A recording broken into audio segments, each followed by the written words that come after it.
Iran mengancam Ukraina, Turki memperingatkan Israel siap menyerang Iran, dan maskapai membatalkan penerbangan ke Timur Tengah.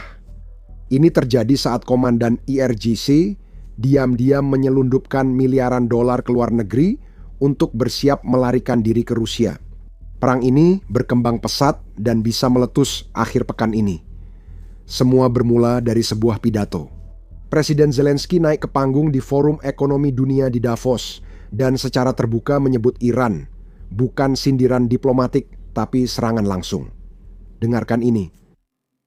Ada begitu banyak pembicaraan tentang protes di Iran, but they drowned in blood. Dunia belum cukup membantu rakyat Iran, dan itu benar. Dunia hanya berdiam diri di hari-hari penting kalian. Pada saat para politisi kembali bekerja dan mulai membentuk posisi di sana, Ayatollah sudah membunuh ribuan orang. Dan apa yang akan terjadi pada Iran setelah pertumpahan darah ini jika rezimnya bertahan? Ini mengirimkan sinyal yang jelas kepada setiap penindas. Bunuh cukup banyak orang dan kamu akan tetap berkuasa. Mungkin kamu bertanya, kenapa Ukraina mendadak menyerang Iran dengan keras? Karena Iran telah mendukung mesin perang Rusia sejak awal, dan dengan rezim yang hampir runtuh, Zelensky melihat sebuah peluang, dan dia tidak berusaha menyembunyikannya. Mari kita mundur sedikit. Saat Putin memulai operasi militer khusus 3 harinya, itu segera berubah jadi jauh lebih lama. Itu berarti Rusia membutuhkan bantuan, tetapi setiap negara lain di dunia telah memberlakukan sanksi yang menghancurkan terhadap ekonomi Rusia. Namun, hanya satu negara yang mau bekerja sama dengan Putin. Negara itu adalah Iran. Iran memasok Rusia ribuan drone Shahed. Drone ini telah meneror kota-kota Ukraina selama bertahun-tahun, murah, mematikan, dan tak kenal lelah. Selain drone, ada juga teknologi untuk memproduksi lebih banyak lagi. Iran mengirim insinyur ke Rusia untuk bantu membangun produksi drone di Tatarstan.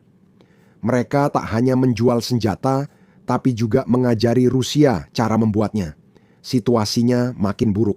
Iran juga menjual rudal balistik kepada Rusia, dan kemungkinan juga rudal permukaan ke udara. Salah satu perkiraan menyebutkan totalnya mencapai 3 miliar dolar hanya untuk rudal saja, sejak Putin memulai invasinya. Selain itu, Iran juga menjual peluru artileri, mortir, amunisi, dan lainnya. Mereka memberi Putin semua yang dia butuhkan untuk melanjutkan invasi ketika persediaannya mulai menipis. Iran tidak hanya mendukung, tapi juga menopang perang Rusia. Jadi saat Zelensky menyerukan rezim Iran lenyap, itu bukan sekadar kemarahan moral, tapi juga strategi.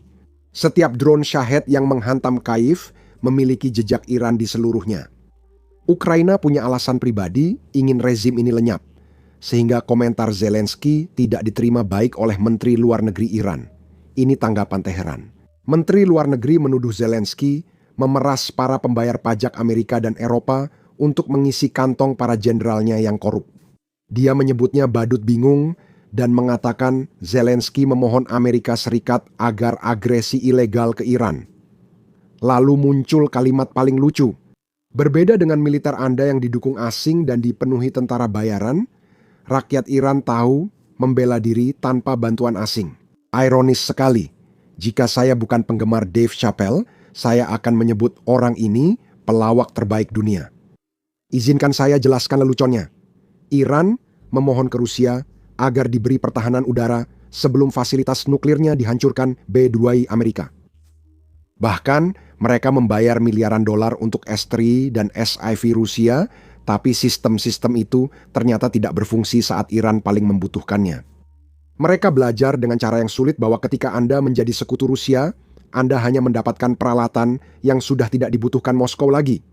Sekarang Menteri Luar Negeri itu menasihati Ukraina agar tak butuh bantuan asing, padahal Iran sendiri tak mampu menghentikan pemboman Amerika dan melindungi program nuklirnya.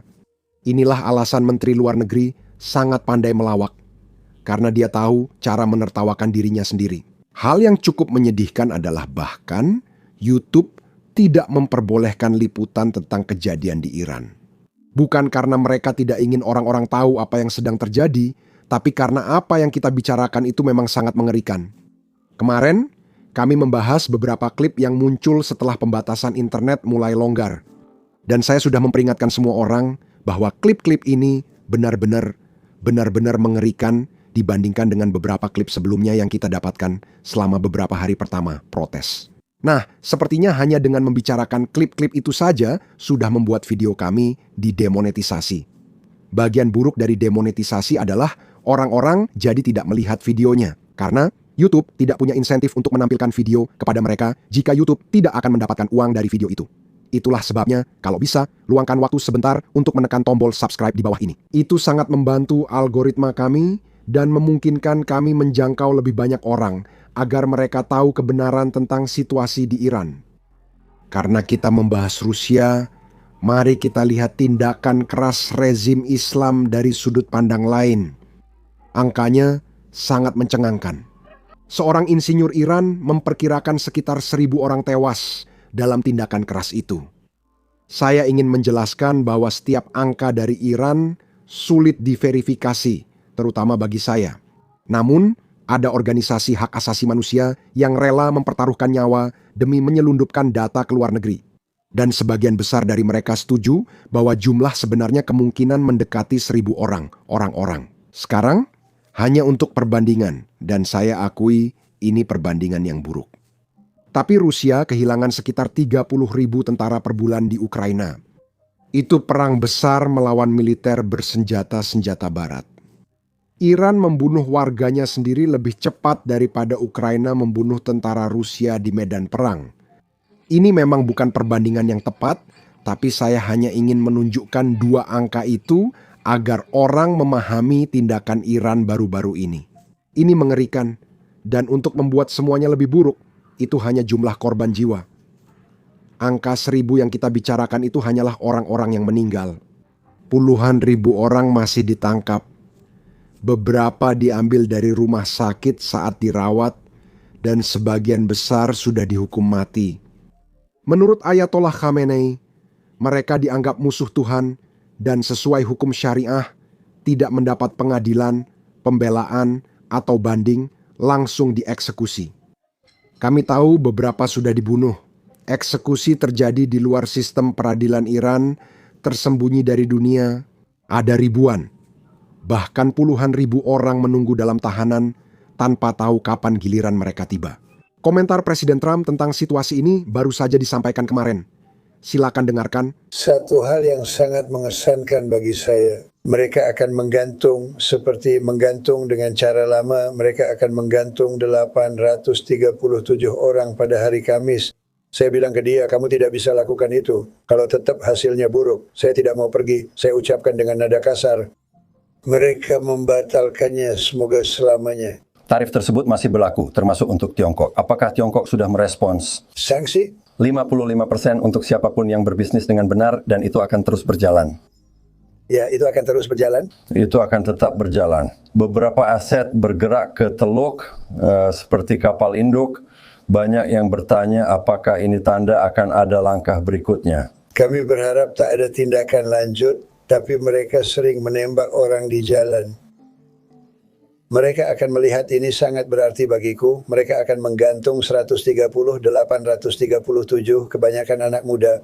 Sementara itu, militer Amerika Serikat memindahkan aset ke posisi. Menteri Luar Negeri Turki baru saja mengeluarkan peringatan. Dia secara terbuka menyatakan ada indikasi Israel, bukan Amerika Serikat, yang bersiap menyerang Iran. Ada hal penting. Banyak aset Amerika Serikat yang dikerahkan ke Timur Tengah bukan untuk menyerang Iran, tapi dipersiapkan untuk situasi setelahnya. Jika Amerika Serikat atau Israel menyerang Iran, Teheran kemungkinan akan membalas dengan rudal balistik ke pangkalan Amerika Serikat Israel dan Sekutu Arab. Karena itu kita punya kelompok kapal induk, kapal perusak, dan F-15 sebagai bagian utama pertahanan. Setelah kejadian, mereka akan mencegat balasan apapun dari Iran. Wakil Presiden Vance menjelaskan peningkatan kekuatan itu. Ya, dia sudah jelas Presiden punya banyak kartu yang bisa dia mainkan. Saya tidak akan mengungkapkan secara pasti bagaimana dia akan memainkannya. Tapi begini, saya rasa kita hanya ingin memastikan bahwa kita punya pilihan. Kami punya banyak pasukan dan orang yang terancam di wilayah itu, bagian dari struktur aliansi kami. Di mana Anda tahu Arab Saudi dan negara-negara lain ini banyak berinvestasi di Amerika Serikat. Kita harus memastikan tentu saja bahwa kita memiliki orang-orang di sana untuk melindungi aset kita yang ada di bagian-bagian dunia ini. Dan saya pikir Presiden hanya ingin memastikan bahwa jika Tuhan melarang orang-orang Iran melakukan sesuatu yang sangat bodoh, kita memiliki sumber daya untuk meresponsnya. Sekarang, hanya untuk menambah ketegangan menurut saya, beberapa maskapai internasional seperti Lufthansa, Air France, dan Koninklijke Luchtvaartmaatschappij membatalkan penerbangan ke Timur Tengah. Itu tidak biasa. Maskapai hanya membatalkan rute jika ada peringatan. Ada pola dengan pemerintahan ini. Serangan besar biasanya terjadi setelah pasar tutup akhir pekan. Hari ini Jumat, pasar tutup malam ini. Jika sesuatu akan terjadi, kemungkinan besar itu akan terjadi akhir pekan ini. Mari kita bahas aset militer Amerika Serikat yang sudah ditempatkan. Kelompok tempur kapal induk United States Ship Abraham Lincoln ada di Samudra Hindia. Kapal akan segera masuk wilayah tanggung jawab Komando Pusat di Timur Tengah. 3 skuadron F-5 Strike Eagle juga sudah dikerahkan ke garis depan. 1 skuadron berisi sekitar 12-24 pesawat. 3 skuadron berarti sekitar 30-60 jet tempur. Aktivitas pesawat tanker juga meningkat drastis. Itu adalah pesawat-pesawat yang mengisi bahan bakar, pembom, dan jet tempur di tengah penerbangan, sehingga memperluas jangkauan mereka.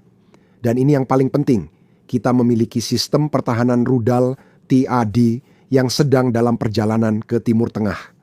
TAD dirancang khusus untuk mencegat rudal balistik, senjata yang persis akan digunakan Iran untuk membalas. Sekarang, hanya ada sekitar 8 sistem TAD di dunia dan mereka tidak memindahkannya untuk latihan. Ini sangat penting setiap kali sistem ini dipindahkan. Sekarang, sepertinya beberapa komandan Iran bisa melihat tanda-tanda bahaya karena kami mendapat satu laporan yang mengisyaratkan bahwa beberapa komandan ini sedang bersiap untuk melarikan diri dari negara itu. Mereka berusaha menyelundupkan miliaran dolar dari Iran dan menyimpannya di berbagai negara agar bisa hidup bebas di Airbnb Putin bagi para diktator. Berikut adalah rincian lebih lanjut tentang laporan ini. Awalnya terdengar teknis, tapi di Iran, uang membuat semuanya jadi rumit. Kita sudah mengetahuinya. Volume transaksi terbaru Garda Revolusi dan Rusia sekitar 4 miliar dolar. Dan ternyata tidak semua uang ini sampai ke Garda Revolusi. Menurut sumber kami, yang seperti telah disebutkan, sangat mengetahui apa yang terjadi di dalam Garda Revolusi. Sebagian besar uang itu, sekitar 700 juta dolar, baru-baru ini jatuh ke tangan Khani dan Nabizadeh.